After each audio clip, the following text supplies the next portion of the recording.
It's fascinating to think that like this one country just so happens to be pretty fucking good at everything. Why did that happen? I mean, freedom, right? The closest anyone who got to competing with us on that level is China. I had to do a presentation for a 5-year projection for a brand we work with. Yeah. I did it in 5 minutes. At dinner. Yeah. At dinner. When you let the best idea win and the most talented one win and you stay out of the way of it, this is what happens. Yeah. And I just don't believe humans are just gonna sit around and just get displaced. I just refuse to believe that. The reason we became this is because the podcast is ending. It's over, huh? Yeah. We had a good run. We had a good run. Almost 10 years. We've been gone. How long's it been since we did an episode? 2 weeks. 2 weeks and people I'm not even joking. I was everywhere. Like, you know, I'm out and about all over the country. Accosted. People come up to me and go, oh man, you guys gave up, huh? Yeah. 2 weeks. 2 weeks. Do you understand when sitcoms used to go? They used to go from September to May, and then you wouldn't see them. Seinfeld then came back in September. Our TV show, we would be on like 3 months a year and then off. Yeah. Podcasts have spoiled. Well, just content in general, like just nonstop. You know, there's like daily vloggers and it's just constant. I mean, even Kai Cenat gave up, right? Yeah, he burnt out. He cut his hair and changed his whole identity. He became a fashion guy. He's like, this is stupid. I'm going to make clothes. Yeah. So we look, I'm kidding. Not only is the podcast not over, but we have a very special guest. Yes. I would say that one of the Kathy's favorite guests. Yes. And I would say most substituting for Anand because Anand had a baby. Anand had a baby. Congratulations. Congratulations. Yep. So Anand's out. Had a baby boy. He'll share that whole story when he comes back. Yep. But in the tone of fatherhood. Yes. I brought on my father. Oh, there we Andrew go. Pfaff. I thought the podcast was ending and I was going to be the new guy, but that's not the plan apparently. He's been talking to Josh. He showed up just to record. Yeah. We ended up being here. Yeah. So one of the Kathy's favorite guests really got a lot of good feedback on your radio voice. Oh. Yeah. Well, thank you very much. Yeah. So it's WKRP. Cincinnati. Yeah. So welcome. Thank you. Good to be here. I didn't plan anything. Do you have any questions? Well, I think the questions will come with all the topics that we have going on. Because do you want to know anything about like? Well, one of the things I wanted to talk about. So there was an article that came out on Twitter 2 days ago. Maybe today, maybe yesterday, from a handle called Citrini Research, SCITRINI Research. Okay. And the article was written from June of 2028. Okay. And in June of 2028, this particular person is predicting 38% correction on the S&P 500, 10% unemployment and absolute chaos, because everything that AI was supposed to do, it actually did. Right. And basically causes widespread panic in 2 years. Right. Is this like a viral post or something? It's a viral post. It's a very... And is it like detailed of what happened? Exactly. Right. It tells you that in the next 9 months, we're going to hit 8,000 S&P 500. That's great. Basically, the world is going to rip. Yeah. And then the realization that AI has replaced white collar jobs start happening. And it's just the cascading effect of, okay, well, white collar jobs get replaced. Then there's a huge crash. So there's $13 trillion in home mortgages that will stop getting serviced because all these people with jobs lose their money. Right. So, home values plummet, defaults on mortgages. And so it talks about like the gig economy getting crushed because it becomes autonomous vehicles, on and on and on. Right. It is a very doomer view of the world. Mm-hmm. And it's making the assumption that we are all the dumbest people on earth.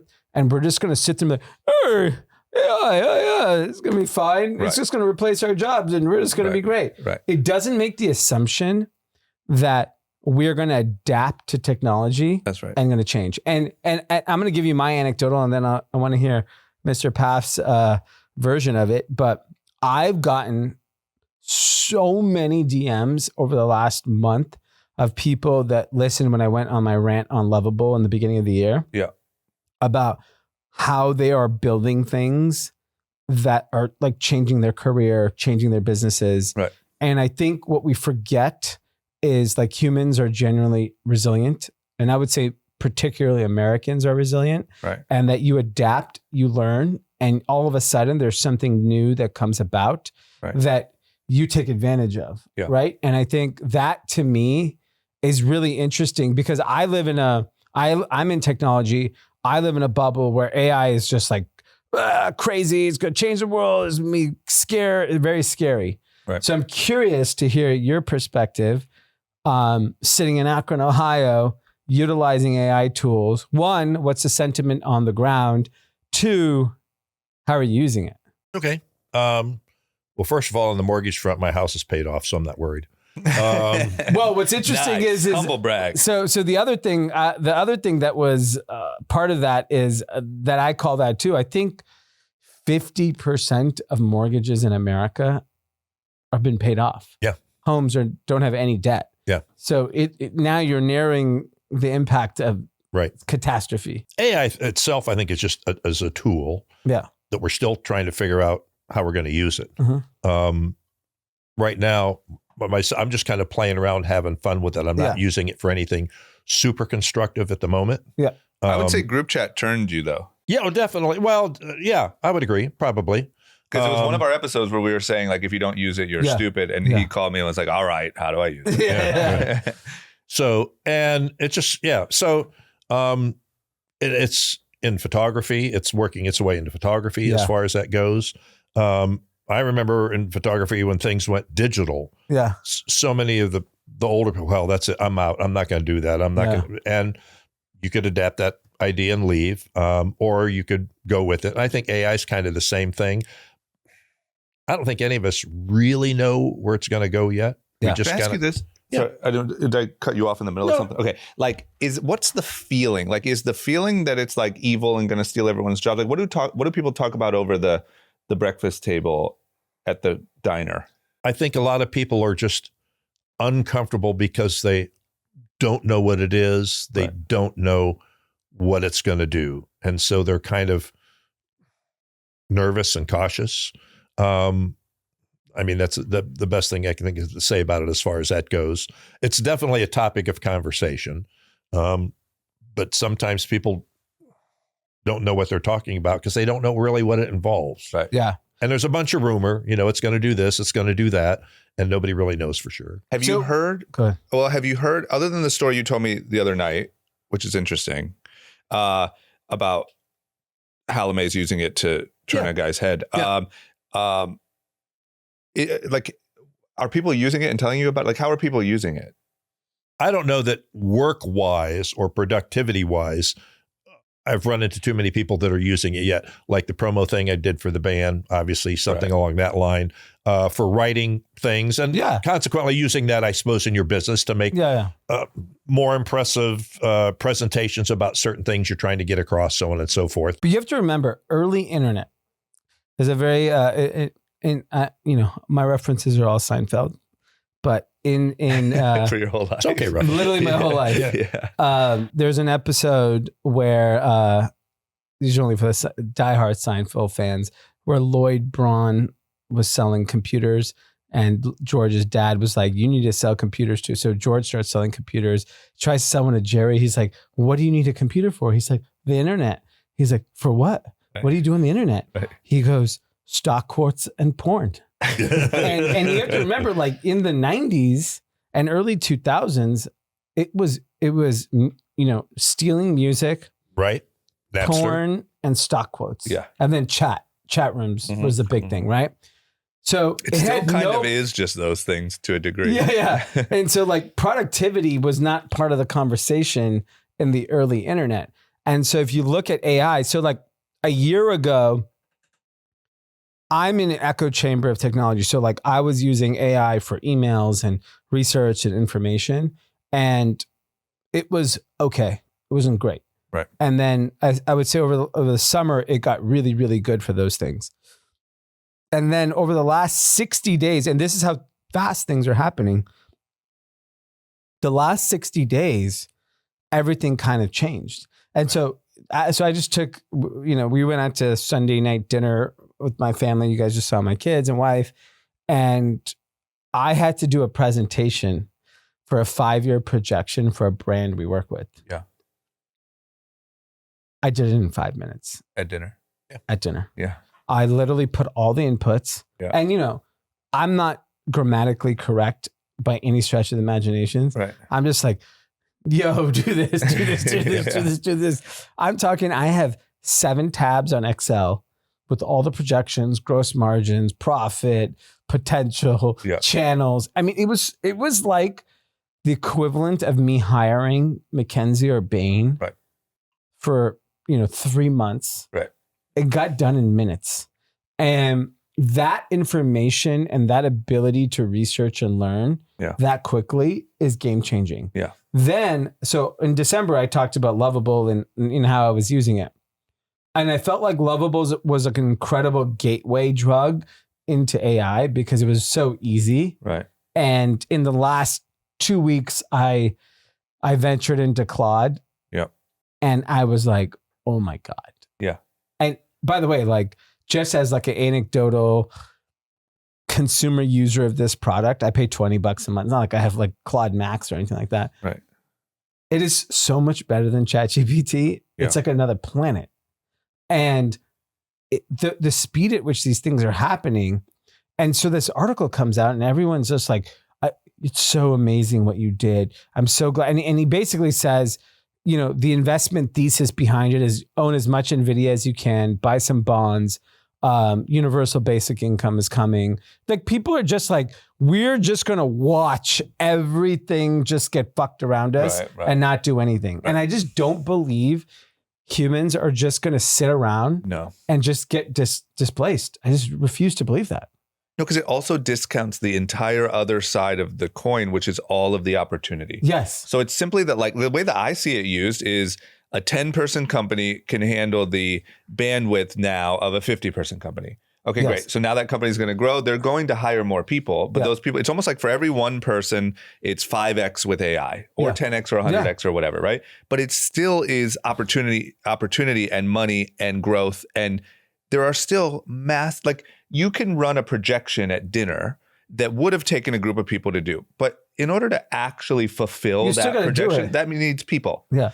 And so there's just like such a huge piece of the conversation missing. Yeah. That is like, but what's the opportunity? What's the growth that's going to come from it? What's the more jobs that'll come from it? I also think people forget I forgot the stat, but I think like, I looked it up years ago, maybe 5 years ago, I looked it up.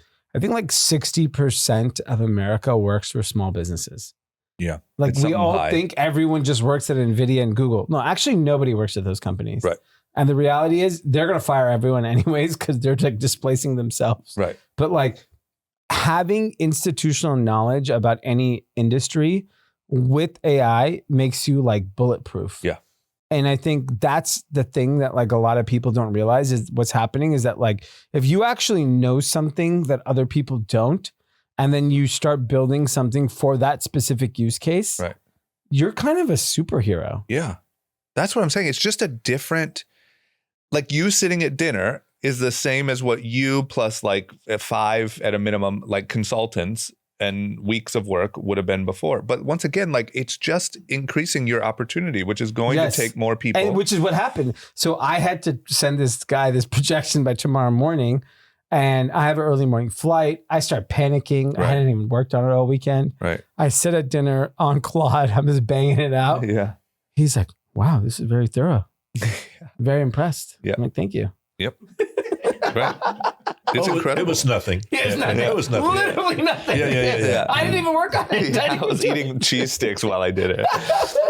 No, I don't know. It's just number one, I just don't have like a doomer mindset. And I also, every way that I've seen it actually be used, it just creates, once again, your projections and that positive feedback from a client. Just to actually hit those projections, it requires a lot of people. A lot of people. And even if it's like making the product, and I know you can say like, yeah, but robots are going to make all the product, and yeah, but whatever, sure, you can say that. But like the only way that I've seen it used at all increases opportunity and ultimately jobs. There are certain jobs, and you kind of said it, like, funny enough, the jobs at the companies who are innovating AI, Google, like those people there's a lot of people who probably won't be needed. Yeah. But there is so much opportunity. So if we took like, let's say, what's the global population? 8-9 billion people, probably? 8 billion-ish, yeah. Let's say 1 billion people have used a combination of ChatGPT, Claude, Perplexity, Google Gemini. Right. There was a stat that came out that said that only either 0.6 or 0.06%, I think only 3 to 5 million people pay. 0.3% of the 8 billion people pay for any AI tool. Right. Pay for it, right? Right. And so when you pay for it, the reason why that's relevant is when you pay for something, you tend to use it more. Right. So because I pay for these services, I feel obligated to use them. Right. I feel beholden to them because I have to pay. Right. When everyone discovers this, and like this is why like I keep pushing, and I've been very aggressive with our team about learning these things. You start realizing with the possibilities, it's fucking crazy. Yeah, it is. But by the way, because you're a photographer, I don't know if you played around with this. I think it came out on Thursday. Google released a product called Pomeli. Okay. All you have to do is put a product shot, and it creates a campaign based on whatever mood, whatever vibe you want. So a few brands that I'm involved with, I sent them the link. I did the first prompt. I was like, what do you think? And they're like, oh my God. Yeah. I'm talking about like, if you got a creative director and you had an agency develop a concept around photography. Right. It took 5 minutes. It wasn't instant. Yeah. It took 5 minutes. Okay, that's a long time. Beautiful pictures, storytelling. And to me, that's like, everyone looks at the Doomer comments is like, oh, agencies are over, photographers are over. I looked at it as like, no, you just unlocked the biggest opportunity. Made it more available to more people. Yeah, why not? Who might not have the talent, so to speak, or the connections to begin with, or the money, right? Yeah. Yeah. And that's how I feel about, a lot of people are very negative on the future of LA and Hollywood because being creative is being commoditized. Anyone can do it. Right. I don't know if you guys have seen the clips from Dance 2.0. No. Dance 2.0 is a new LLM. People think ByteDance is behind it. It's a Chinese LLM. It's only currently, they locked it down because it was so crazy. Yeah. You have to be a Douyin customer in China with an Android to get access to it. Right. But the clips coming out of this, it's video. I mean, it's like Independence Day. Yeah. Like, here's the thing. So one view is Hollywood is screwed. Everyone's out of a job. The other view is all three of us get to make movies. Right. There's a very particular movie I want to watch. I want to watch the new version of Mighty Ducks. And I can't watch it. I want to watch the new version of Sandlot. And Hollywood won't make it. And actually, this is an interesting story. I don't know if I share this, but I was talking to a friend of mine who's a big Hollywood producer. And I was like, why don't they make sports movies anymore? Like Mighty Ducks, Sandlot's Rookie of the Year. That's what my kids want to watch. Right. And he's like, the problem is that the economics only makes sense to make movies that are global. And the global audience understands animation. They understand Marvel, Star Wars. Right. So, making a movie about kids playing baseball in rural Indiana or whatever doesn't connect with global audiences. And so the cost doesn't make sense. So like in my eyes, I'm like, okay, fine. I can understand that everyone's capitalist. You can make your own for your kids. Yes, I'm going to make have the main characters be Dom and Miles. Yes. And you can just make your own movie. Make my own movie. If 50 people want to watch it. But guess what? We get the exact movie we want to watch. Yeah. My kids want to watch like a movie about like sports in a neighborhood where kids are talking shit to each other and making fun of each other. Yeah. Literally, Sandlot and Rookie of the Year, where they're like, pitchers got a big butt. Yeah. Like that's what they want to watch. Yeah. They don't want to watch an action-packed fighting movie. They literally want to watch that. Yeah. But studios can't do it. So I can make a movie for them. Yeah. Yeah. That I do like the idea of being able to make your own movie for your family movie night. Yes. And like naming the characters after your kids and like their favorite little things, you know, they like ice cream. And it's nuanced in the food. Like my oldest has a, you know, very serious pistachio and cashew allergy. So imagine they went to the diner. Yeah. Tie that into the storyline. Yeah. Yeah. It'd be incredible. To me, it's very similar to what happened with like 20 years ago. If you would have said like everyone has a HD 4K camera on their phone and all the editing software on their phone and unlimited potential reach of distribution, you would not only not believe it, but you would be like, oh, well, that's going to kill every industry, everything, right? And instead, it's just given us bigger. Everything is bigger. Right. And now all of those people is now a whole economy that is promoting movies in the box office. And now so I don't know. It's always created more opportunity every time. And I know the technology people feel like AI is different.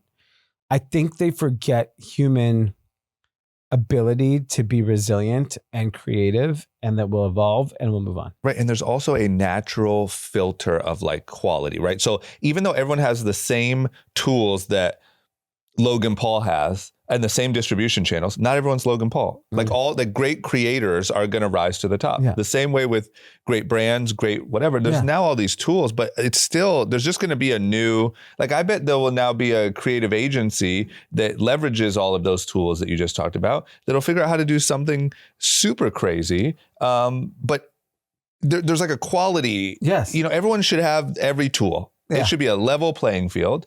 Still, the best quality is going to rise to the top. I mean, there is no barrier entry to start a clothing brand today. Zero. Right. Technically, there isn't. But there's still like a willpower, ingenuity, like get it done mentality. There is still a filter. Yeah, but anyone could do it. Anyone can do it. Yes. If you choose to launch a clothing brand in the next 2 weeks, you could do it. Yeah. But I kind of feel like the same way that they say, like if you gave everyone in the world, whatever the quote is or the assumption is, like you give everyone in the world $10 million, all the money reverts back to how it is today. I think you're going to use you give everyone fish, but if you teach them how to fish. No, this one's different. This one actually says. This one actually says they're going to lose the fish. But there's a belief that if you gave everyone in the world $1 million, $10 million after X amount of time, after 5 years, all of the money would go back to where it was because it's more of like a discipline, financial knowledge. Yeah. It's more about that. Yeah. And I think there's also a little bit of that to it. Like you said, anyone on earth could start a clothing company today, but there's not that many people taking the initiative, putting together the story of what it is, building the brand, building the audience. Like it's still really, really hard. Yeah. It's not like, an LLM can do it all for you. It can, I also think the issue with the AI conversation is that everyone has this like innate need to be the king of the world, which is just not the case. One day, hopefully, now that your parents are here, you'll have kids. Yeah. Your motivation. You're more worried about it than they are. Yeah. Your motivation changes dramatically. Yeah. Like you're not, of course, you're motivated, but you're motivated for very different reasons. Right. You're motivated to be able to provide for your family. And if that is the case, and, you have to, I don't know, you have to do construction, you have to drive a car, you have to do whatever, you'll do it. And by the way, you'll be happy. Yeah. And that's what's happened time and time again over time. And I think with technology, there's going to be these new businesses, new industries, new opportunities. People will adapt, and people are optimizing for a higher quality of life. The one thing AI will do will make things cheaper. Right. And so I actually don't believe that universal basic income will come. I think universal basic services will come. Right. Where like our healthcare costs will plummet. Right. I think if we're all driving, so I've been in a car for 6 weeks. I've been taking Waymos everywhere. Right. I did the math. It's cheaper for me. Yeah. It's not convenient because I have kids and they have shit I have to, take everywhere. Right. But like outside of that, it is cheaper for me to not, when my kids are older, there's no reason for me to have a car. Right. With insurance, the risk of getting parking tickets, broken into, stolen, repairs and things, storage, maintenance. Exactly. It's car wash. Car washes are expensive. Yeah, they are. And time consuming. I'm a once a year car wash guy. Yeah. Like, thank God we've had Whether a you rainy need it or couple not. years. Yeah, you just need rain. Yeah. But like, I'm not getting car, but like, I did the math and I'm like, taking a Waymo is cheaper for me. Yeah. I believe health insurance over time will go down. I believe a lot of things will go down in price. Yeah. If that happens, I don't need as much money. Yeah. So my needs dramatically decrease. If I don't have to work as hard as I have to work right now, and I get all the things I want, I assume I'm happier. Yeah. I could be wrong, but I assume I'm happier, which then creates a better community, better society. But also my whole thing is like, even kind of the picture you just painted is just as likely, I think more so, because I think there's a general human nature issue at play here. Yeah. But I think that's just as likely as the doomer scenario. Yeah. There's also like a really good outcome. It always reminds me too of like, they were sure in the room when they invented it that the nuclear bomb was the ender of humanity. Yes. They were sure. And up until today, fingers crossed, but what it has actually done is kind of stopped. There's like a mutually assured destruction issue here. If one person does, it's over. Right. And so now, like, I would say it's kind of throttled everyone's like war appetite because everyone knows now that everyone has one. And so it's like, oh, no, it was the polar opposite of what you were sure. That's a great example. Was going to happen. Yeah. And I mean, like, they said it in the room. We all watched Oppenheimer when they. I couldn't even stay awake. It was such a terrible movie. Right. Well, it was just too long. Just did it work? I'm looking for 90 minutes. Yeah. The Rock, Kevin Hart. I want that short attention span. Imagine, see, but you could make it with your new AI. Imagine the Rock, Kevin Hart, Oppenheimer, blend them. I'm having the Rock be Oppenheimer, Kevin Hart be the president, Einstein. And I said I need it done in 23 minutes. Yes, and he's that's like, all you I got it, boss. Yeah. Yeah. But that's the thing. In the room, when they figured out nuclear fusion, they said, this is it. This is the end of the world. Yeah. Oops, we accidentally created it. Yeah. And literally, one could argue it throttled war as a whole. Well, I mean, it definitely did. So, it hasn't been used. Right. But I'm saying even like, I don't feel like anyone even, I know there's a lot of war and a lot of stuff going on right now, but like, there hasn't been a World War III. Yeah. Like, I think everyone kind of chills a little because everyone knows that the other person has a nuke. But like, once again, it's just, I don't think human nature is to destroy itself. Yeah, no. Like, there's a reason why, like, I don't know. Humanity continues to evolve in a positive direction by every number. Yeah. Even though things right now feel like everything's crazy, everything sucks, we have no future. If you look at all the data of life expectancy of every real number, everything is in a positive direction. Yeah. I just don't think it's in our nature to let something destroy our own existence. Yeah. I mean, I believe that. I think that the fear would be if you let AI take control of everything, then the AIs may. I just don't. It's just like, to me, you know what it feels like is like, okay, if everyone can make Armageddon movies on their phone, then what's going to happen is people are going to really value like authentic human content, or someone's going to create some new social media platform that doesn't allow AI, or someone's going to like, there's going to be an evolution. It's not going to be just like, oh, now there's 50 Armageddons that come out every day and you don't know which one to watch. I have two anecdotal things that have happened over the weekend. One, so my kids play sports. So we're at parks and from morning to afternoon, literally every single weekend. Yeah. Today, I've never been because I'm always traveling or busy or whatever. I took our oldest to a chess tournament. And he plays chess? Yeah. And started at whatever, 9:30 in the morning till 4 p.m. Wow. Long day. He was playing chess the whole time or kind of watching him play? No, you play Like 4 or 5 games, right. but there's breaks in the middle. And in the middle, they play more chess. They do puzzles. They play football. They play basketball. During the breaks? Yeah, they fight, whatever. Right. And so one of the parents goes to me at the end. He's like, what'd you think? This is your first tournament, right? I go, yeah. He's like, you know what I was most impressed of? I'm like, we've been here, I don't know, 7 hours. Right. There's not one screen. Right. Not one kid complained about being there. Like when we were leaving at like 3:45, even Miles was there for like half of it. They did not want to leave. Yep.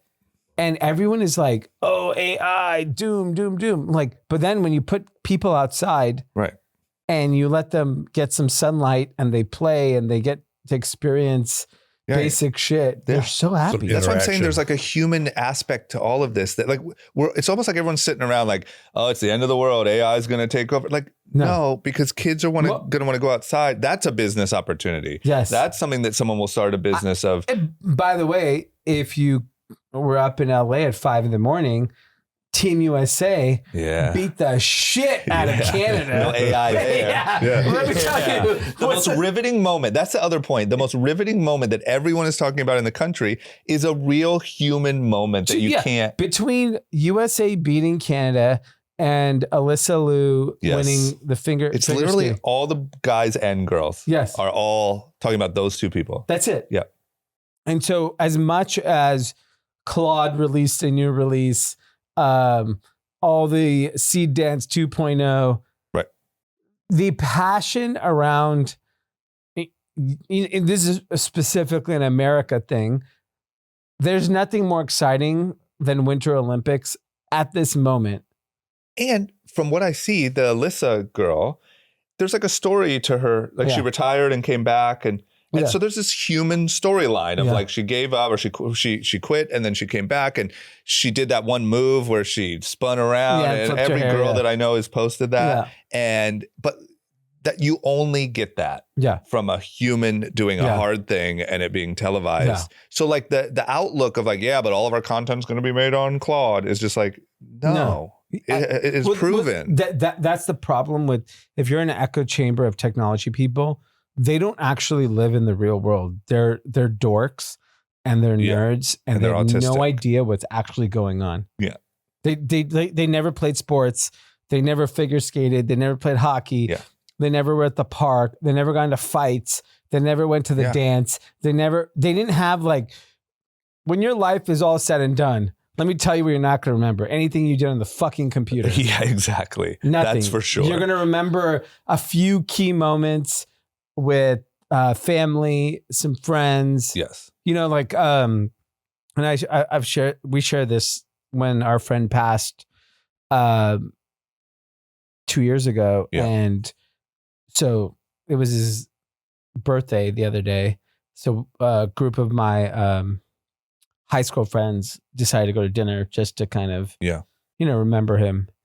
And so we sat there for 3 hours reminiscing about the dumbest shit we did growing up. Yeah.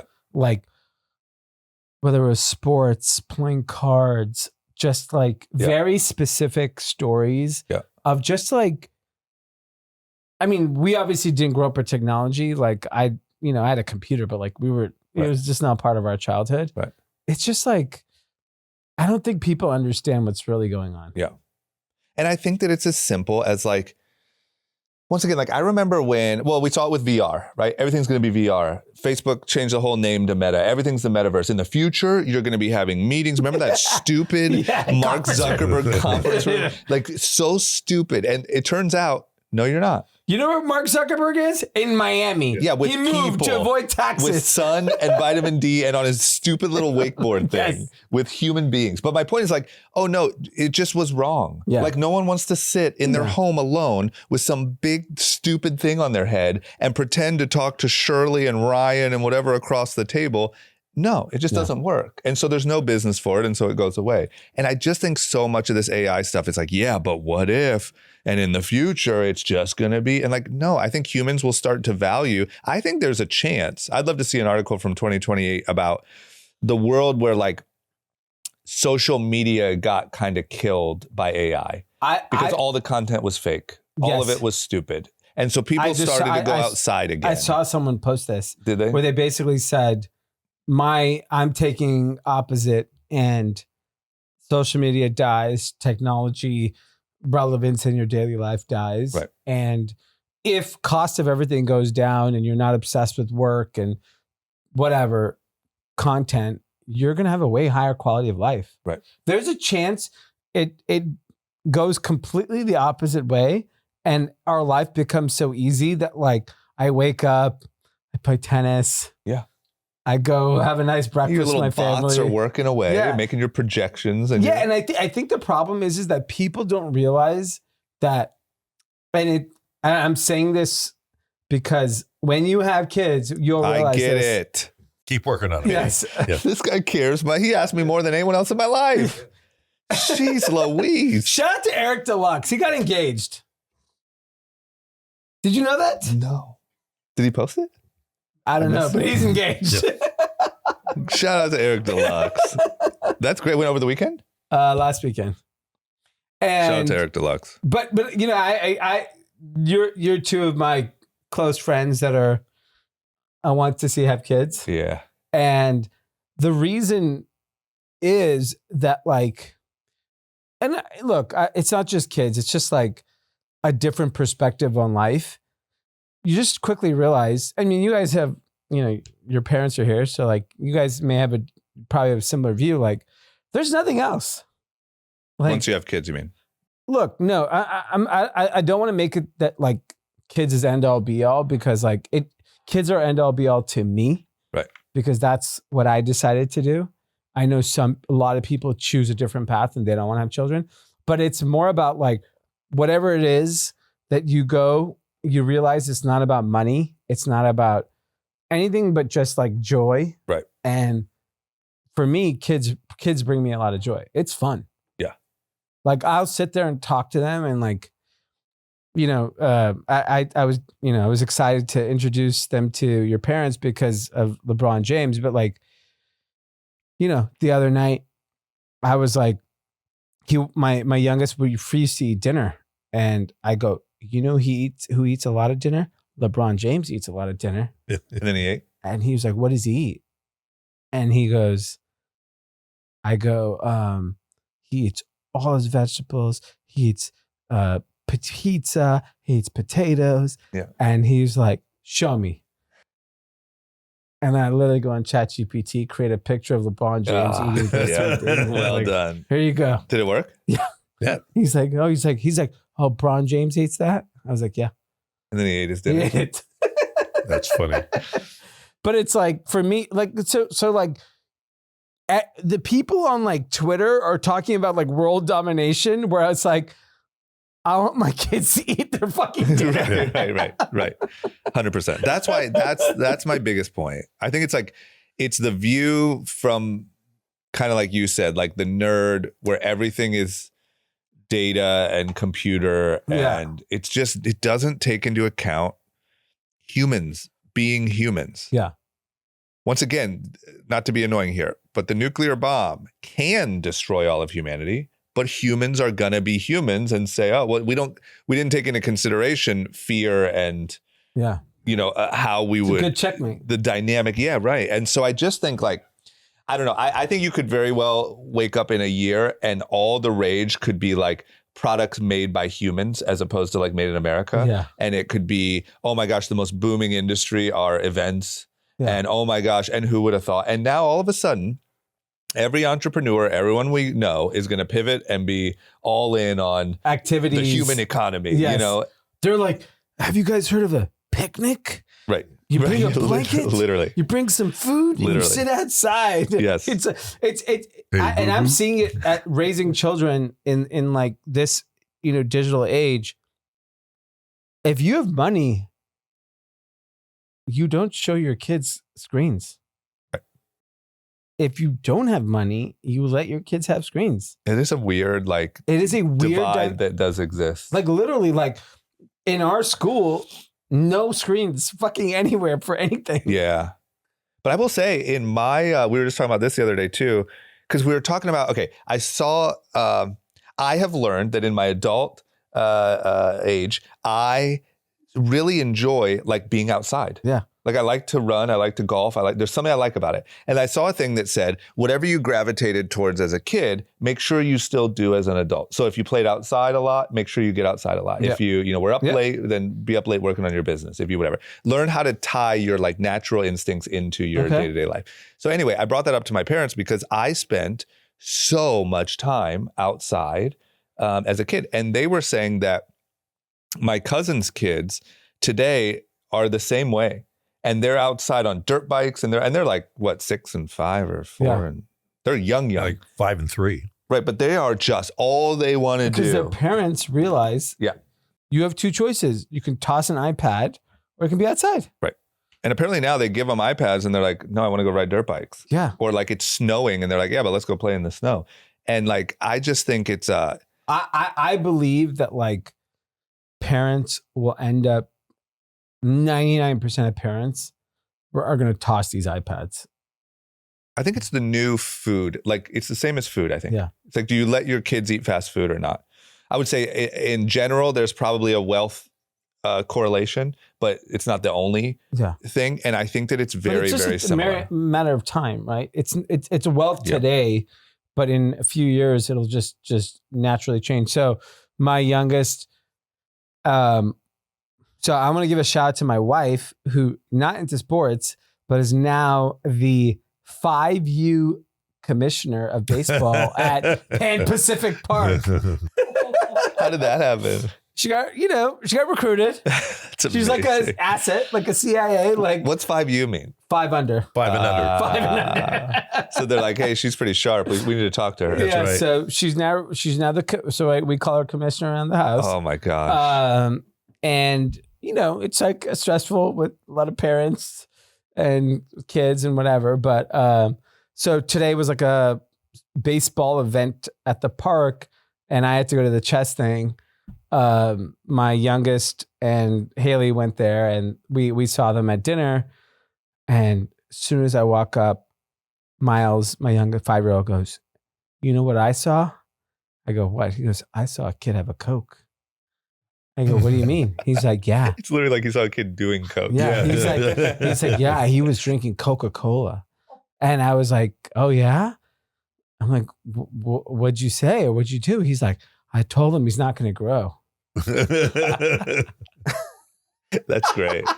That's great. That's So, what like, I'm going to say my to kids on kids- iPads. Yeah, soon. my kids have had Sprite 3 times, and they're Right. like, it's like they just haven't. They're having a very different childhood than I had, which was wild cherry Pepsis and fucking Costco brownies. Right, It was right. like Mountain Dew. What was your thing? Well, yeah, wild cherry Pepsi was my What was your concoction? Oh, I was thinking 6 Oreos. I was thinking Oreos. 6 yeah. Oreos and some whole milk. Yeah. You know what Dee's childhood thing was? He would take 6 Oreos, smash them up, put them in whole milk, and have like a cookies and cream milkshake. Yeah, an Oreo milkshake. Yes. Every He night. was 300 pounds in 8th grade. Yeah. Yes. And that my is- kids are like, "Oh yeah, I saw this kid have Coke." That's what And I'm I was saying. like, "Yeah, I used to have 6 a day." Yeah, 6 literally. a day. Literally.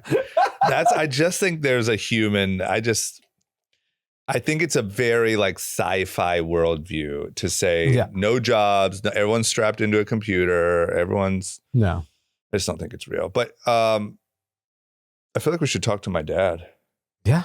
Like we haven't given enough. Oh, that's all right. I know you Yeah. have questions. I know there's. What's going on with Team USA? Was Akron pumped about that? Yeah, I think so. Yeah. I didn't this year because of a variety of things, didn't follow the Olympics as much as I have in the past, but it seemed to be the chat around town when we go to eat. People were half the places we eat, they have 9 TVs on, and obviously that was on they were into all the it? time. Yeah. Every time I turn it on, it's freaking curling.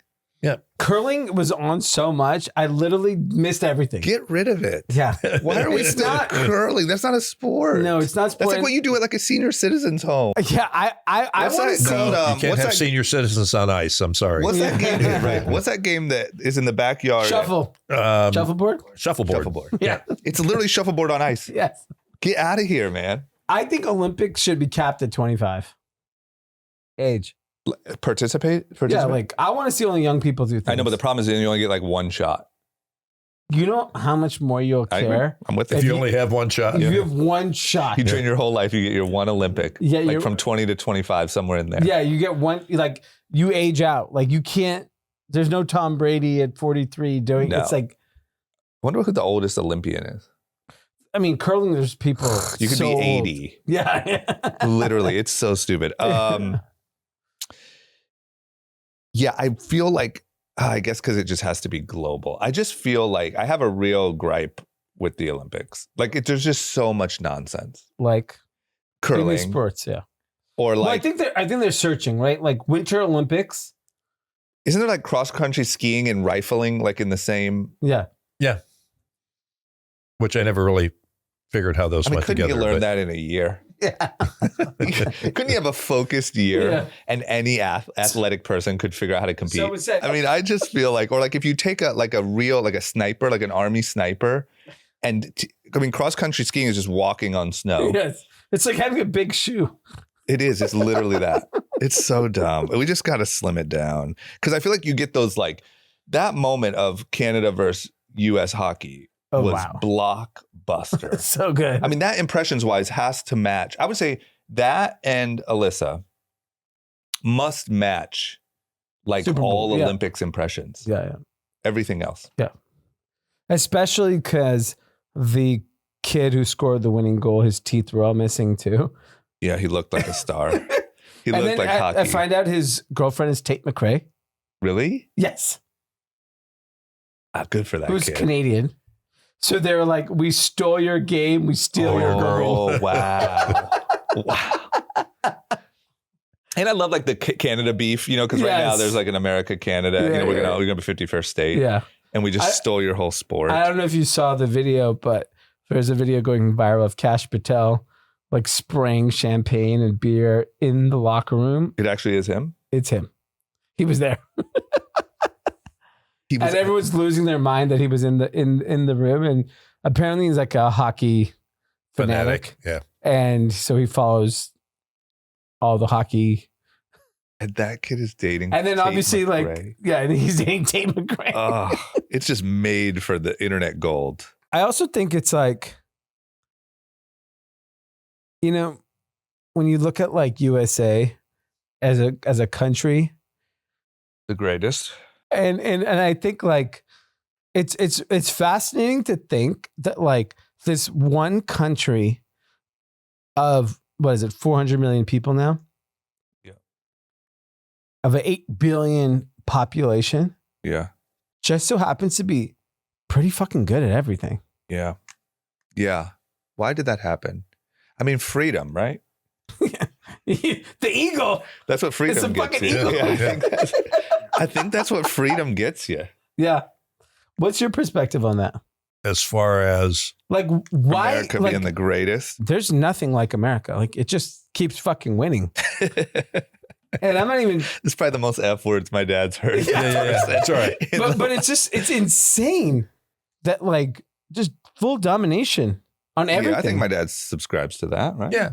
Well, we had to fight to be a country. And Well, he we're also gonna had like fight to stay a brothers country. in Vietnam and Yeah. Right. a dad in World World War War II. Yeah. Right. And I mean, he's part of the like memory of Yeah. why we're here. I remember reading the Tom Brokaw book, Greatest Generation. I feel like there's a different feeling when like you or your people, your generation, like Fought. actually, You've seen the sacrifice yeah. firsthand. As you know. opposed to like you were born and like when TikTok was a thing. Well, I think it's very easy. So, I've had we haven't been in 2 weeks during the podcast, but in that time, I went to the Super Bowl. I, shout out to the Revolve team. They invited me to a dinner with Chris Paul the day he retired. Oh, yeah, I saw that. And Bob Iger spoke, and Dwayne Wade or D Wade and Carmelo Anthony. It was just like an amazing dinner. Just, I love sports, so it's like even more special. Yeah. And then last night, I went to go see. I took my kids. Our friend Mickey invited me to the LAFC game versus Inter Miami, which had Messi. We're at the Coliseum, and we sat down. Me and my kids. We got there early. A couple shows up next to us. Your skin tone, and why'd you point yells, to me? What, tan? Beautifully tan? Yeah, white. And is during the national anthem scream, "Free Palestine, fuck ICE." Mm-hmm. And I was like, whoa. How old, roughly? 50? No way. 50 years old. Older than me, 100%. Yeah, that's the problem. Is they're like they're still too young. Yeah. They're still entitled. Yeah. And I'm thinking to myself, I'm like, who are you fighting for? Yeah. Like, by the way, we're fourth row at the LAFC game, Also, yeah. watching Lionel Messi. Yeah. Like, who are you kidding? Yeah. Saying that shit. Yeah. Yeah. But that's like, that's wildly popular. I just feel like there is this interesting thing. And I didn't think about this until you asked my dad what he thought. But like, we are just getting further and further from seeing the struggle that it took to become this country. Yeah. Well, and I don't know if you self-destruct. I don't know if like, it's sort of like being a rich kid. Like everyone now is a trust fund baby. Yeah. Did you watch the Grammys? I did not. You're not. Did you see the clip of Billie Eilish on stolen property, on stolen land? Yeah. What's your thought on that? All land is stolen over years. I mean, people are trying to, I think, so much judge stuff that happened 70 or 100 years ago or 50 years ago, pick a time, on today's morality. Yeah. When thinking and stuff back then, it was all about survival. Yeah. And so people were just trying to survive and do the best that they could. Didn't always do the right things, but did what was the right thing for them. And once again, I think that's people that have taken the freedoms that we have way for granted. Yeah. They just feel way entitled. Most of them, or a lot of them, don't know what they're talking about. They don't know the history of their own country, let alone the countries they're criticizing. And they don't want to spend the time to learn about it. They just want to spend some time to scream about it. But get lazy for a second, and China's going to steal this land, or the next person, or like, what do you think? Yeah, and Russia's working on the Ukraine right now. Russia would love to steal our land. Yeah, I guess what is not necessarily your opinion, but if you were to think about people you know, and you see Billie Eilish say what she said, there's no way you could be a liberal, right? It would be real difficult. It'd be very difficult. Well, yeah, I think it's becoming, because especially if you're talking about him and his friends, it's like the gap is getting so big. Yeah. With Billie Eilish. Like, no, it's illegal on stolen. It's just like LA nonsense. You know what I mean? But the thing is when you have like brothers who were in Vietnam, like I said, like it's a different perspective. Like I think Billie Eilish said that 3 years ago, she would have been like, we wouldn't have even felt comfortable saying what we're saying on the podcast. Yeah. But I think now the general majority response was like, that's You're stupid. an idiot. Yeah. Yeah. And I think that's really promising. But I think that's kind of my point, is that you look at Team USA, they win the figure skater. You look at what's happening in AI. You look what's happening in the economy. There's only one country. It doesn't even make sense to me that no one else has picked up on whatever formula America has. Right. Like literally no one. It is effectively fucking unlivable to live outside of America. But because this is what I would say. I think everyone is scared, including us, to do what we do. So even though I joked about the bald eagle and freedom, I think the reason, other than if you take away geography, the reason we became this is because the best ideas win. And you can start a business and you can whatever, right? And you can't, like the closest anyone who got to competing with us on that level is China. And they reeled it back in. Like they sort of had capitalism for a minute. And then they said, no, too much power. Jack Ma, get him get him painting. Get him painting. And I think there are people here who are trying to do the same thing. It's too scary. Yeah. There are people that want way more rules and regulation and all that stuff. And they're trying to squelch that thing. But I think, not to sound like I'm like, this is ultra bald eagle speech, but like when you let the best idea win, and the most talented one win, and you stay out of the way of it, this is what happens. Yeah. But I feel like it's scary for leaders to let happen. And so even our leaders, there is a strong force in our country trying to stop that. Yes, there is. And I think in 50 years from today, like, you know, whatever, great grandkids, they will be studying what happened during this time. And I think I don't want to put Trump in the Abe Lincoln, George Washington bucket because he's not. Go ahead and do it. He's not I know you want to put him in good steward of, you know, like humanity. He has some rough edges. But he is, what he did do is stop the fuckery. Yeah. And that will be rewarded in my opinion, because it was so out of control what was happening. Right. And you see like common sense kind of bring back to the. What worries me is like, I think you're right that as far as stopping it, but like the Mamdani things and stuff like that feel like there is a pendulum to him. There is, but the California governor race, the two leading candidates are Republican. They're leading? Yeah, Steve Hilton and Sheriff Bianco, I think his name is. They're beating who? They're beating... Who's the super left? There's a new guy, Mahan, who's the mayor of San Jose. He's not even in the top 4. Katie Porter. Oh yeah, Katie Porter, that's who it was. She's getting smoked? She's third. In California, only the top 2 go from the primary to the general election. So if it would happen today, it would be the 2 Republican candidates and it would be a red governor. But they're like actual, like they're not former Republicans. They are Republicans.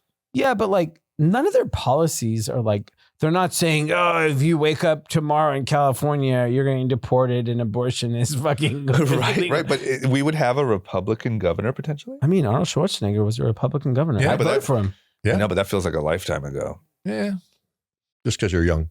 No, I'm saying, listen, I'm saying but that the pendulum swings. It's sort of like when you look at like the stuff Bill Clinton and even Obama said about like immigration, and it's like, oh, what a lifetime ago. They're saying, ICE the and czar of like deportations immigration, Tom Horman, whatever his name is, is appointed by Obama. And got a medal. He got a presidential Medal of Honor from Obama. Had a medal put around his neck by Obama. And Obama's nickname was Deporter in Chief. Yes, and he was proud of it. And if he said if a Democrat said what he said today, they would be. So that's what I mean when I said it felt like a long time ago. I feel like it was way before the polarization. Yeah, but I think you're right. I think it got really crazy, and hopefully it never goes there again. Yeah. But that's just my concern is I see, and that's why I just wish like Trump just does not do himself any favors in like, if he was just he could double his popularity if he didn't talk. Oh, if he was just a little more. I enjoy his talking. I know you do. Yeah, but for the comic relief, not for But I think like I think if he played that game a little more, and I agree. I've said this before. If he was any different, he wouldn't have been able to weather the storm that he weathered to even get elected again. Yeah, he's a psycho. He's a psychopath. But man, it's just, I worry about the like pendulum effect, because I do think huge. When you talk about like, even when you listen to like the All In guys or those type of guys talk about it, they talk about like how much regulation they were trying to put on AI or how much crypto and all of these things that are the reason, in my opinion, we became Superpower. so dominant. Yeah. If you try to regulate everything to death, you just slowly become everyone else. Yeah. And I think that's really, really dangerous. Because I think like, if we compete on that playing field, I don't know that we win over the long. Like China's doing some really good stuff. If we compete under the super regulated oversight playing field, I don't know that we win. Yeah, I think I don't think we win either, and I think it'll self-regulate because there's enough people that know that America is great because of its independent thought and the way that we operate. And frankly, I think there's enough immigrants that believe that more than people. Like I'll go far and say like a lot of the minorities I know are more fucking right wing. Yeah, because they've seen the alternative. Yeah, you do not want to go back to what they came from. That's the difference. That's why I even talk about my dad's perspective. He's seen like that struggle to get here. Or if you're from another country, you've seen how bad the alternative is. If you were just born here in Portland and have had a pretty good life, I just think it's like trust fund baby syndrome. Like you go the other way. Yeah. I mean, if you grew up in Portland, I get why you're angry. Because there's no sun. Yeah, weather's terrible. Yeah. It's just great. Why Minneapolis though? For what? Just everything. Why does everything happen in Minneapolis? I mean, there's something in the water. Is there a CIA headquarters lakes, there right? or something? There's like all this stuff. Are you referring the Quality Learning Center? Is that? Yeah. But I'm talking about like the shootings, the ICE shootings, the Leering Center, George Floyd. Yeah. That stuff is all really close to each other. Yeah. That's strange. Wasn't there a school shooting there somewhat recently? It could be a function of the CIA, the groups that decide to live there. Is there any? I felt like there was a Ohio question we had around. I don't remember, around like Leering Center times. There's no fraud happening. Well, supposedly Columbus has some issues. Who? Columbus, I've heard, has some issues secondhand. I don't know to what degree or whatever the case may be, but that's childcare stuff, or what did they say it was? Fraud things, and a lot with the the same population that's in Minnesota. Somali. So, there's a big Somali population in Columbus. That's what I've heard, but that's secondhand. But yeah, because I heard supposedly ICE was making a move from Minnesota to Columbus. You guys have never seen anything ICE, right? It's too small. No, in Akron, no. All the things that are happening in that part of the country, it's like, it's eye-opening when you been living there your whole life and then you see money being pillaged. You're talking about Minneapolis? I'm talking about everywhere. Like in LA, it's happening too, right? Like we all complain about resources, public resources. Like I'm at a park today and my 5-year-old has to poop. Yeah. I told him, you should not poop. No chance. And he goes, why? You gotta learn to hold it, buddy. Yeah. And he goes, we walk into the toilet. He goes, I think I'm just going to pee. Because there was shit on the seat. Yeah. And I'm like, I just think about like how much money I spend in this little bubble. And my kid cannot take a shit in public toilets. Yeah, I just think for whatever reason, that way of thinking just hasn't broken through. Yeah. Like it's still tax the rich. Yeah. The fact that once again, Mamdani's message lands instead of a question, because the big joke now is that Mamdani's in and like he's like asking for money and like people to shovel snow and stuff and show ID to shovel snow. Yeah. And it just blows my mind that nobody asks. Like, we're entrepreneurs. If we went to go raise money, you've done it many times. Yeah. If you go to raise money, the first question is, can I see how you've been spending your money before I give you money? Yeah. And we just don't ask that question. No. They just say we need more money, more money, more money. The business, in this case, the city, gets worse and worse. And they say, oh, it's because we need more money. But nobody says, well, how have you been spending the last money? And if you do, you're racist. Literally. It's just crazy that like, I guess like they've done such a good job at not getting people to ask that question. Yeah. Well, part of it is, and like in if you look at a city like New York City, especially if you live in Ohio and you come to New York City, you're like, oh shit, nobody speaks English. And it is an immigration issue. And one of the things this administration said was like, we love immigration. We want immigrants to come here and make $500,000 a year. That's the type of immigrants we want. Because you know what that means? We're getting the best. Right. They're productive. They're like ultra productive, not people that are on social programs that take advantage. Because like, look, there's enough people in America that need welfare, social programs to get through the day. Why are we basically importing people that also need that help?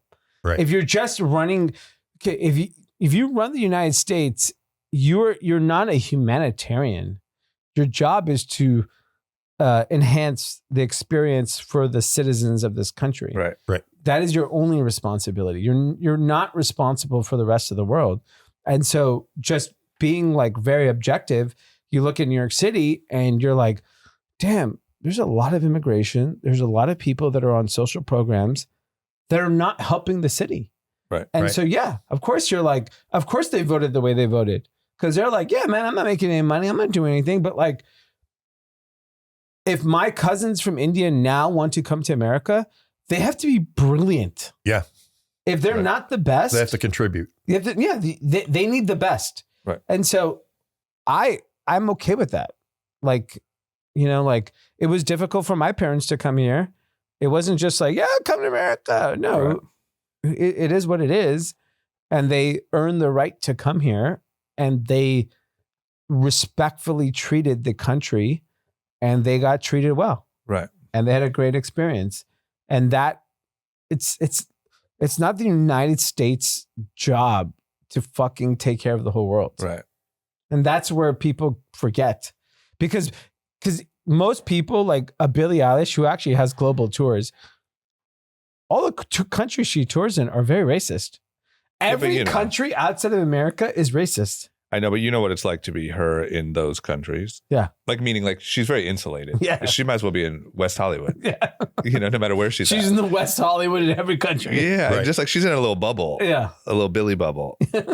But yeah. Is there a lot of political talk in Ohio still? I mean, there must be, right? Or like not if you're smart. Right. Yeah. You just avoid it. Yeah. Is like my question, Vivek Ramaswamy going to be governor? Does he have a shot? I don't think so, but who's his opposition? He really shot himself in the foot. It escapes me at the moment. I don't remember. What did he do again? Why'd he mess up? Just annoying. Yeah. He's an annoying guy. He just looks annoying. Yeah. You know, his hair is annoying. Oh, cut the hair. His shoes are annoying. He's just annoying. He had it on a platter. He's arrogant. And getting back to your previous discussion where you're saying about people coming to America, they came to America for opportunity and they wanted to be Americans. Yeah. When I was young and playing in bands, like my teenage years, we played a lot of German American clubs, Italian American club, the Polish American club, whatever the case may be. They were proud of their heritage, but they wanted to be Americans for what it provided. The lab that we use was from a Ukrainian couple that came over when they were 16 and 14 years old that started the lab and made a really good life for themselves in the process because they, quite frankly, worked harder than most of us because that was their work ethic. But they wanted to make something of themselves. They're proud that they're Ukrainian, but they wanted to be American, if that makes any sense. Yeah. No, not just take. How could they not? Yeah. And not just seen our hockey team. I'm going to use a different company. Not I'm a German. I want to come to America to take everything I can get because it's easier for taking, but I believe in my German goals, and so should you guys. Right. And I'm using Germany specifically because I don't want to name another country to offend anybody. Right. So because nobody likes Germany. Yeah, Germany. Abuse Germany forever. Nazis, like whatever. and my heritage is German anyhow, so hopefully I'm safe with that. Yeah, you can abuse them forever.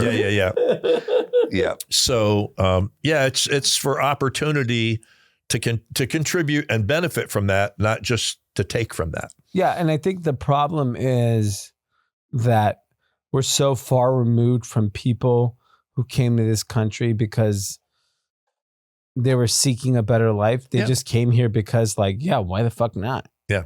Well, it's still seeking a better life, but it's like this different version of it'll just be given to me. Right. In my care package when I arrive, as opposed to if you work crazy hard and whatever, at least you have a chance. Yeah. Well, you'll have a better life definitely than where you came from. In our country, they'll take it from you, whatever will happen. At least there, you got a roll of the dice. Yeah. And bare minimum is probably better than here.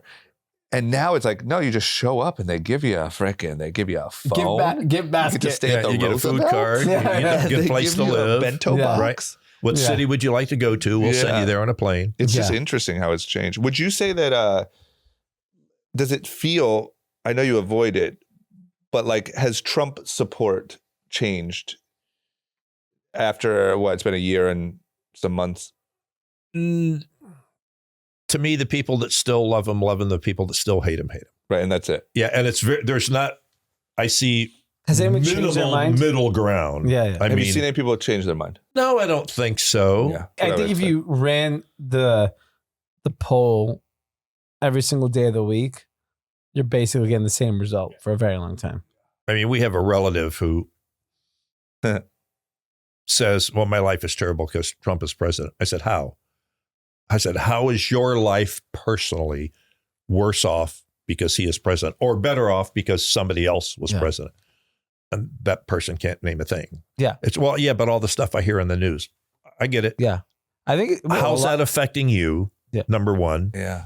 And number two is how much of, have you noticed them being less happy? Not in the day to day. No, but there are. Just seems like some people what was me moods from time to time, right. But day to day, okay. No. Yeah. I just know there's some people who literally carry it like a burden. Yeah. I know a few of those as well. Right. I do meet people who are I'm like, hey, how are you doing? He's like, well, Yeah. And I'm like, you know what? He's like, yeah.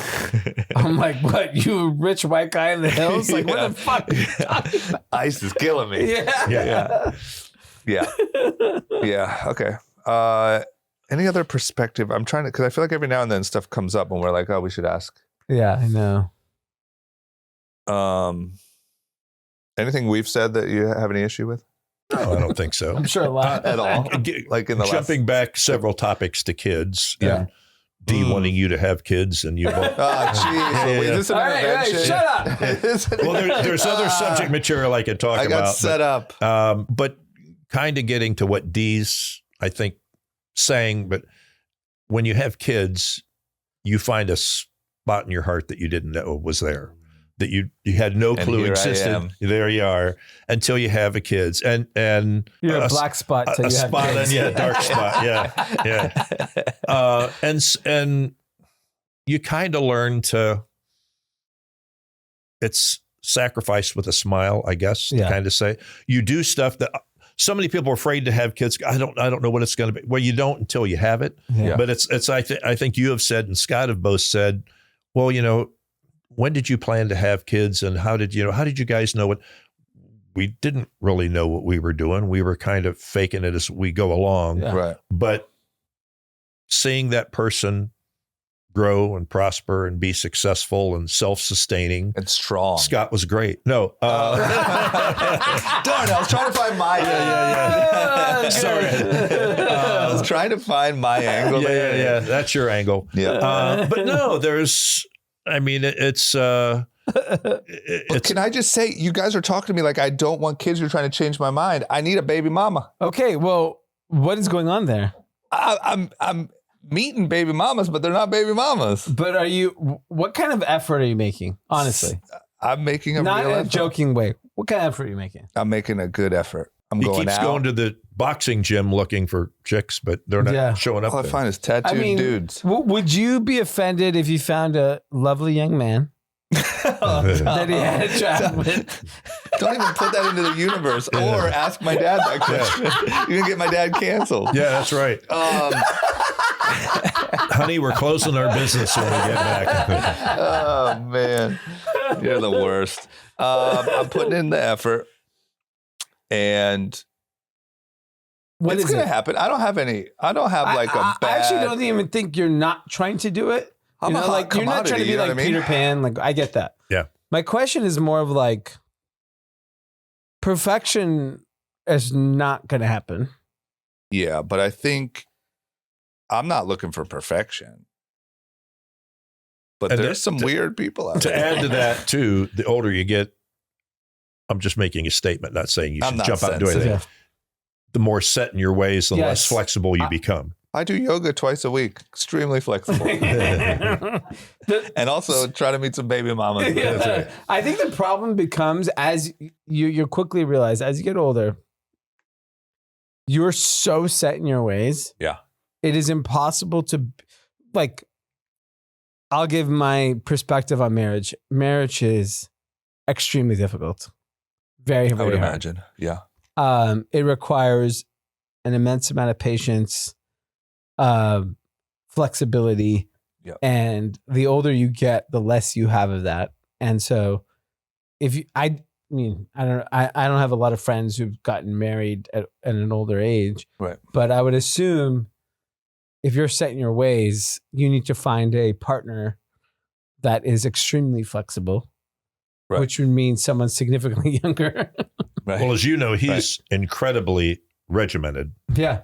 and which I have some admiration for Yeah. because, but on the other hand, if he was married and his wife said, honey, my water broke, and he would say, all right, I'll be back from the gym in about 3.5 hours. Yeah, but here's the thing. You guys are now just being haters because you have seen me very close up with all of my girlfriends. Yes.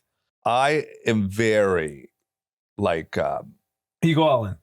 well, not only do I go all in, but I'm very, like, I'm not like Accommodating? Captain, accommodating. Yeah. Very. Like I know, but you in that time where That's you're true, at but I now, think- you became like that's true. Andrew but, Huberman, right. Thank you. Thank you And for not so- saying Peter Attia. and well, like I'm Captain Crunch. You know That's what I right. mean? Like, it's whatever. It's like I wake up, I'm hungover. I gotta make my kids food, breakfast. They want to play sports. I want to do anything. It's not happening, and it's Right. fine. Right. But here's the only thing that I'll say is like, you're assuming, like, am I so regimented because this is just who I am now and I would not break that for anyone? Or am I regimented because I've been single and that's one of the things I've been able to do? So if I were to find another girlfriend, But that's what you have to keep it. You have to open mind about. I'm totally, If you find I am, but I'm not just going to be a lazy pig, a lazy single that's pig fine. and be out of shape and ugly and not be able to find a wife. Yeah. You can get out of shape when you find a wife. Yes. I Thank got to you. be in Yeah. shape. You are living proof. That's right. You used to run a marathon a week and now you're a pig. But you know what I'm saying? Like I have to, number one, the discipline keeps me busy. Yes. No, I'm I've down been with that. able to be selfish. But if you're so disciplined that you can't be social, No, but I'm more social than I've ever been in my life. really, where are Yeah. you going? Bird Streets, bowling, New York. I went out in New York randomly to some weird DJ. I'm out. I'm out wherever I get invited, wherever the Okay. action's at. I'm watching. I'm out. I would argue I'm also more social than I've ever been because in my previous life, I felt, I'm not saying this was a fact, but I felt like I had to be a little bit in a bubble. Yeah. And so as you know, because once again, you've known me very well, I wasn't like really out like meeting new people a lot. Yeah. I was kind of like in my bubble or like, whatever. And now I'm just out. I was out in New York, just meeting strangers. Everyone's weird. They are weird, but I don't know. These young ladies are strange. What are you talking about? They weren't ladies. Enough of this. You guys have both done it now. This is ridiculous. Your dad's getting comfortable with your future. With your humor. With your future. What'd you ask? Well, I would say there's a lot of like activists. What are they activizing? Everything we've just talked about. Like, They're at the soccer game yelling. So, but like, how does it escalate? So like when I was single a lifetime ago, yep. I don't think I ever had a serious conversation with anyone. I'm not serious. No one I'm having dinner with. Because if you think about it, also like think about how much cooler like activism is now. Yeah. So like it's on people's dating app profiles. Like what? It's cool. Like Free Palestine. Yes. Or like don't talk to me if you MAGA. don't. Well, that of course all day long. But like even there's like F Ice Cube emoji. They don't like the rapper Ice Cube. No, they don't. And they like their drinks warm. Apparently. I asked them. So that I feel like it does seem to me like there's a little bit of like social, like everyone's angry, social anxiety, dysfunction, or like just like everyone like they can't like hold a conversation or like making plans is really tough. It feels like everyone has social anxiety. I feel like making plans, that is a thing that I could understand, that I feel like committing to something is extremely difficult for young people. Right, but it's odd. It feels weird. Yeah. It's like they don't, and also like it just feels like everyone has social anxiety. What does that mean? Like everyone's scared to commit to any plans. But is that social or like anxiety? Making phone calls is weird. Really weird. Instead, you text and you respond every 3 hours. Emojis. You text, you use a lot of emojis, and you literally cannot respond less than 3 hours. And I'll just tell you one thing about me. Well, maybe I am a little bit of a, whatever you want to call me. I get it. We're all busy. But like, if we're like in a conversation, I respond within 3 seconds. You are probably the single busiest person I know, and also the fastest responder. Yeah. I like it. I'm not saying that anytime I text you or anyone, you have to respond within 1 minute, even though you do. Not every time. Like if I'm texting you and I say like, oh, blah, blah, blah, and then you send me back 3 hours later, yeah. And then I say, well, how about this? 3 hours later, I don't know. What are we doing? Yeah. So are they like strategically deciding? I think it's I think there's probably some dating coach podcast that they listen to that says, don't seem too available. Like, you know what I mean? Everyone seems, that's why I say social anxiety. It feels like everyone's like scared to just like go with the flow or meet up socially, and also like being coached. There's like a rule book. Who's coaching them? Probably Alex Cooper. Yeah. Like she probably said on a podcast, like, you're never supposed to respond right away. It's every 3 hours. I'm not kidding. It's like, it's very common. Oh my God. And it drives me bananas. You might have to go to another country to find a girl. Funny enough, we have friends, I won't even say any more than that, who like live by that. What, import, export? Just like, no, you know that what you have to do is just like go to Brazil. Yeah. And like I do it. Don't the tariffs make that really expensive? No. Apparently there's no tariffs on wives. Yeah. The Supreme Court just unwound it. That's right.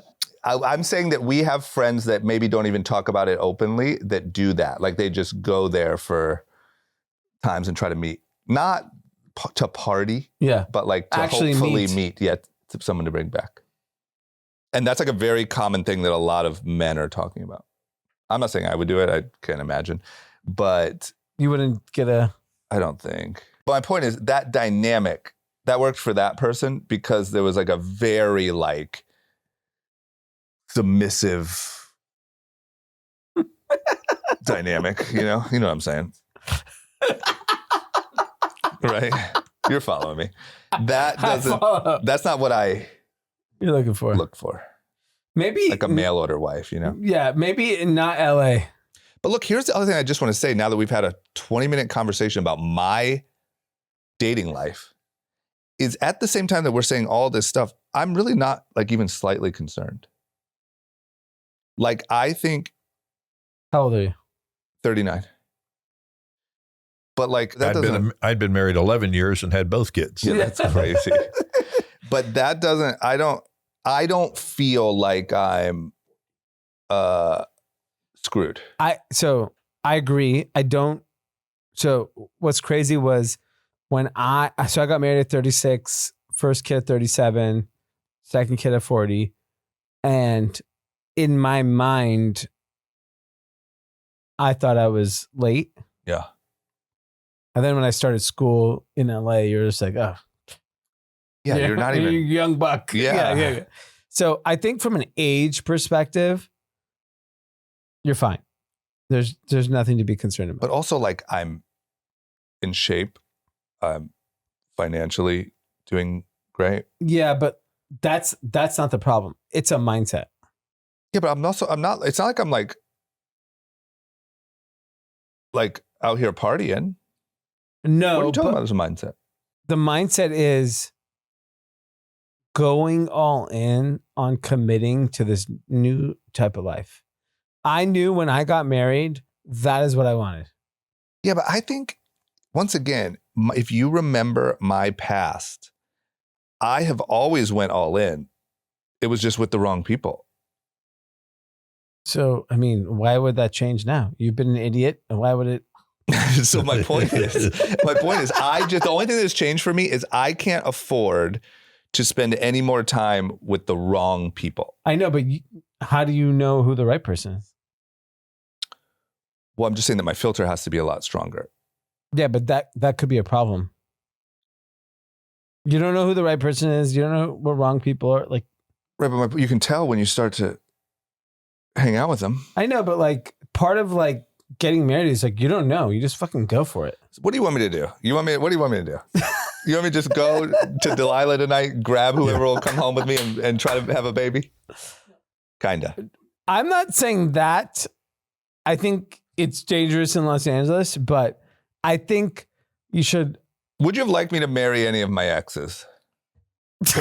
or any of your exes? Yeah. I'm going to say no. Okay. I don't think would have been a good fit. That's the right answer. Right. But that's what you're attracted to. I would say I put more of an emphasis on that in the past than I do now. Yeah. You, in order to get to a point of having children, if that's an ultimate goal for you, yep, you will have to look at very different characteristics. That's what I'm doing. That's why you can't respond every 3 hours. I would have taken that from the others. Man, is it that much harder than when I was dating? Like, it's impossible now? Or are you impossible? No, but I also think I think you had a different. Okay, so this could be its own podcast.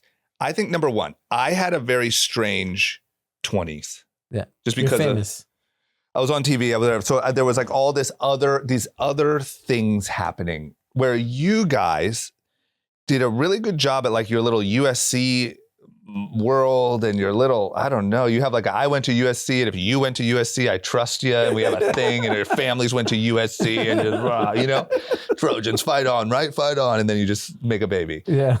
Where like, to me, and you also got to keep in mind, like to me, LA, like it's not where I'm from. Yeah. So there's this other element of that. So then now I think that it's just a little strange because I don't have like a USC connection or a this thing connection or a, you know what I mean? I'm not saying fraternity is MTV. Right. Who went to that college? What's Snooki up to? I think she got cancer. Not good. Okay. So I think that I don't know if I could say that objectively it's harder than it was, although a lot of people would argue that. I would It's say just harder more for like you. I'm in this weird zone. I'm in this zone because also like, once again, like I have a life created. I'm doing well for myself. There's a certain And you're comfortable level with that. that I expect. the comfort is the problem. Is that like you can get very, But I 10 don't think years it's later, you're still comfortable. Let me just say, I don't think it's comfortable as much as there's a certain level that I expect. And I'm not just talking about looks. Because I don't need, like I expect someone to actually bring something to the table, like in a real way. Even if that's just, you would be a great mother. Like Haley is amazing. Yeah. She's, even though marriage is tough and all that stuff, you're able to come here and drink tequila and be MAGA on this podcast while she's putting the kids to bed, and you know everything's handled and No, great. I hit the lottery. Yeah, I get that. In that sense. Yeah. And so what I'm saying is that's a high bar that I won't settle on. But I think And I it's think I almost like deserve it to a setting the level. expectations as you meet these people of like, what are your, if your goal in life is to, fuck ice. That then sounded, there's not just so gonna- you know, it's just- that sounded like you said something else. Yes. It's just not going to work. Yes. So what are you saying? I'm saying like, it's almost like setting the expectations up front. Yeah. Of like, hey, these are my goals in life. Right. What are your goals? Are we aligned? Right. If not, all good. Right. That's what I do. Yeah. That's why And you're telling me when you set expectations, what are you saying? Give me a conversation. Well, no, it's just more that I don't engage if that's what their interests are. Yeah. It's not political for the listener if anyone's Yeah. even that sensitive. But like, Yeah. if your time is spent being an activist, Yeah. it's just not how I spend my time. Yeah. I have no problem with activists. Yeah. I Don't want to marry one. would not like to marry one today. Yeah. So it's more just that. It's more just not engaging if that Yeah. is the topic. Let me ask you this. What would you like me to do? Like if you could plan my next month and I was properly in your mind playing the game, what would my schedule look like to you? You get a Airbnb in Dallas for a month. Interesting. And For a month? You want to spend you want me to go to Nashville and try different cities? Austin? Not Nashville. Austin? And I'll tell you why not Nashville. Because his uncle lives there. Okay. Yeah. I have family. Well, look, I think Nashville is like a drinking culture. Yeah. And doesn't fit you. So it's not going to work. Okay. Dallas is also that, but Dallas also has a health culture. And like, I feel like, Okay, keep going. so go to Dallas. I think you have to leave LA. I think that's part of the problem. Why? I think because you didn't go to school here, Yeah. you So get out. you don't have the network of people Yeah. that you will meet that you can get married to. Like if you went to high school here, Right. you wouldn't You're saying like normal people? meet normal people. You're not That's going what to you're meet normal people. That's what you're saying. Because Yeah, but I mean, at this point, okay, keep going. because I'll tell you what, like my kid's school, I was at this chess tournament. So I'm talking to the parents. Fucking everyone grew up in the valley. Yeah.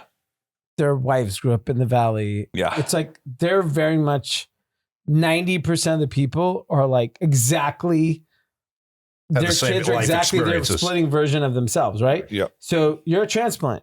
So you're inherently an outsider immediately. Okay. So you have to like So you want me to go be even more of an outsider no, but I think in Dallas? I'm saying if you're in LA and you're on the dating apps, you're going to end up meeting more transplants. You need to figure out a way to meet more local people. So let me just ask you this. What's different in Dallas where I would be a complete stranger? I You say think- there's just more normal people per capita? Because I think if you would go to the gym, right? Every single day. In Gym Dallas. is a great place, I would assume, for dating purposes. Yeah, You have sure. one common interest. You Yes. like to take care of your health. Yep. So you're there.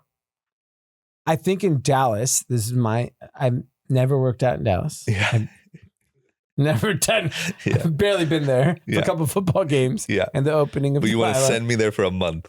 Yeah, but I would send you there for a month. Okay. And you do your normal routine. Like you go, hit your tires. Yeah. You eat a bunch of steak. That's right. I think you will meet a normal. I think you'll get a community of people that are so outside of LA nonsense that you're going to be like, oh, that'd be great.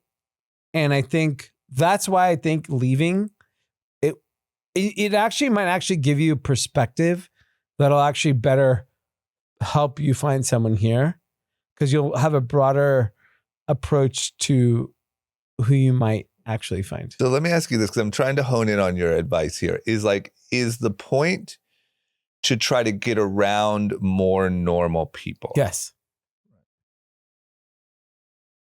Like you need people like their excitement is hitting the happy hour on a Friday. Okay, so hear you.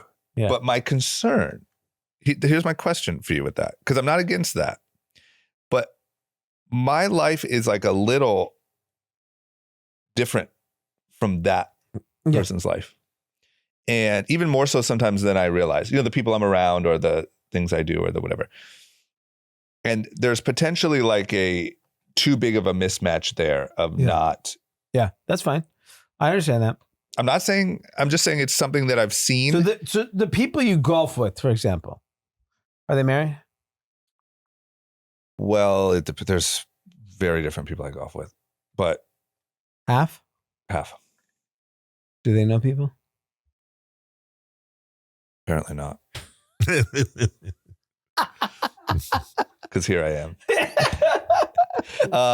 Because like if you look at like just statistically, you're like a tall, white, wealthy guy. You should be. Who's funny. You're not funny. Handsome. You're definitely not funny. Well connected. You're not funny. Smart, scholarly. I think you're well read. Yes, you're well read. Funny. Did I mention funny?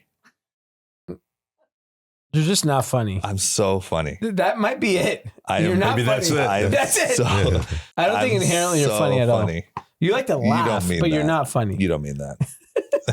You're not don't funny. even say that on the podcast, because there might be ladies listening. A lovely lady that's like who's going to believe you. Finds you funny. Yeah. So don't you lie. I just don't find you funny. You are lying. I don't think you've ever made me laugh. You don't say that on this podcast. Don't you put that out into the universe. I think it's fascinating but I also think you just have to like go for it.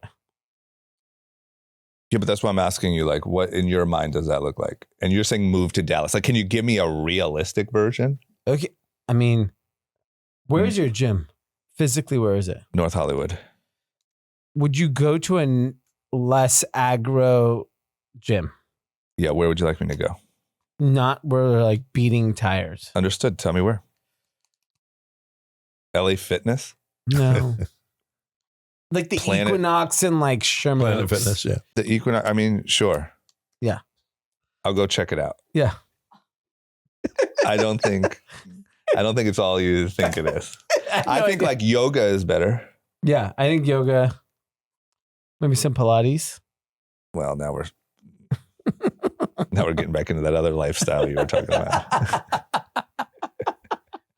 Oh, look at that. I made you laugh. Idiot. That is funny. That's funny. Isn't there a Peloton club somewhere you could, Yeah, I mean, I guess I could, yeah. That's why I'm saying, in all honesty, because I'm not going to move to Dallas. So option one is off the table. So the realistic, like if I came in and you're like, yeah, drama really is putting in work. Well, I go to Sherman Oaks Equinox. That's all it takes to impress you. What do you want me to do? Where are you meeting girls now? And only on apps? No, I'd say apps, friends, Instagram, out. Nothing in New York? Apps in New York. Works. Yeah. You can change your location to New York, and there's some beautiful young ladies. Yeah, there's unlimited of those. I'm not worried about that. Well, yeah. I mean, there wasn't any. Yeah, I didn't meet any wives yet. But that's why. Okay, so here we are. Tell me what to do. What? I have no idea what you should do. Thank you. I'm completely lost. That's my point. I'm doing pretty good, but that's my point. Yeah. I don't know. Here's my thing. I'm a loss of words. Here's my thing for everyone in this room, especially Josh. Don't worry about me. Because I can promise you that, number one, I know that you got married a little younger. But I didn't. What? I didn't. What do you mean? I don't think I got married young. No, I think younger than me. Yeah. That's what I mean. My point is, by LA standards, I'm still young. Yes, definitely. My cousin got married and had 2 kids at 40 something. Our friend, I don't know if this is private or not, that I golf with all the time, just got married last weekend. No kids. How old is he? 40, almost 41. Yeah. My point is, I will have an amazing wife and beautiful children. And I won't be like 50. And you'll be like, yeah, I used to worry about that. Yeah. I don't worry about it. And he's still hitting tires and super shredded and healthy and disciplined. Let me tell you, when you become a dad, you're fucking fat. I think that's what happens. Don't you project your fat lifestyle onto me. I'm doing both. But I can guarantee you that you will, you'll be like, oh, I thought there was going to be a problem there. There's not. Okay. If you're making a concerted effort, then it's different. A lot of people don't. Yeah, you're making an effort. I just have spent a lot of time with the wrong people. And I don't do that anymore. So just because you don't see me like with girls, it's mainly because of that. I have a stricter guard. More discerning. Not that like, oh, but all marriages take work. It's not that. Yeah. There's a difference between a marriage taking work and like an immediate tell. Okay.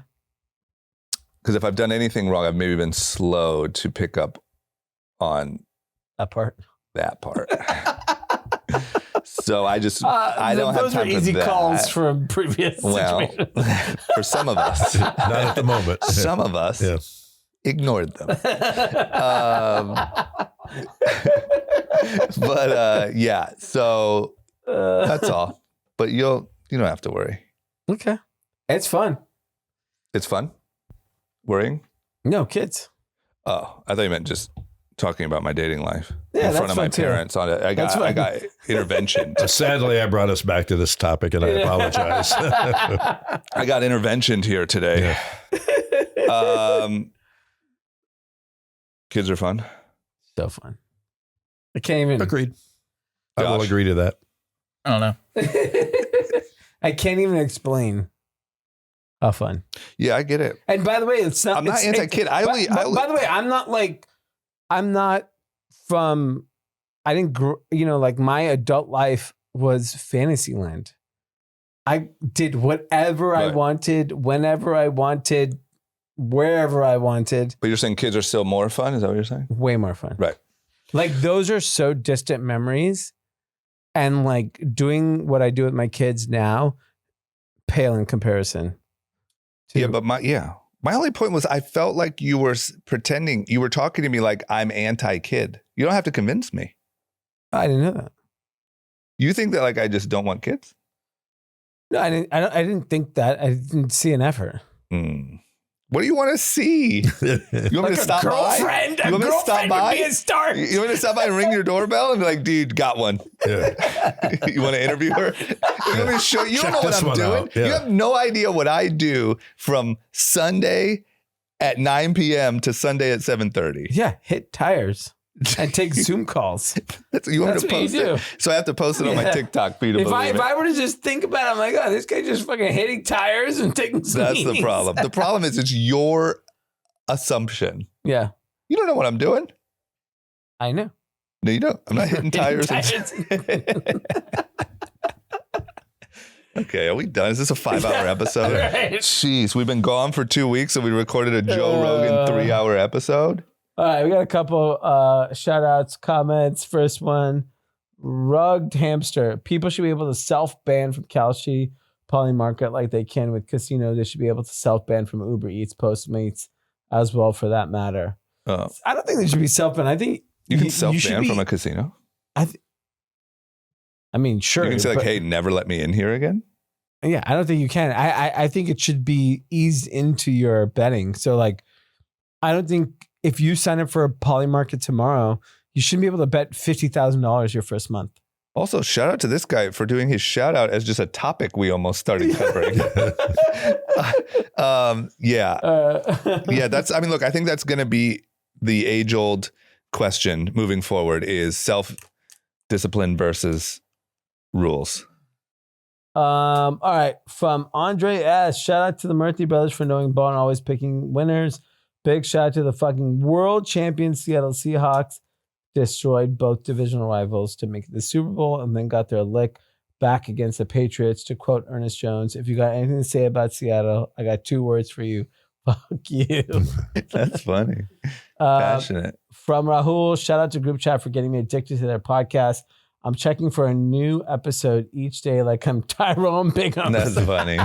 That's good. Oh my God. From Sean, praying for another pandemic so group chat pod can bring back 2-hour episodes. Well, there you go. Got it today. Yeah, your prayer was answered. How long are we in? Yeah. 150. There you go. There you go, 2 man. hours, Sean. Just put 10 minutes of blank noise at the end of this. Here you go, Sean. Your prayers have been answered. Oh my God. Okay. Is that it? That's it. Dad, any closing words? No, just thanks for having me on, and good to see all you guys, and hopefully we'll be back in April. Oh, yeah, they're coming back in April anyway. Oh, nice. Yeah. Stagecoach? Yeah. They're big Coachella couple. Yeah. Coachella. And we missed Anand today. Yeah.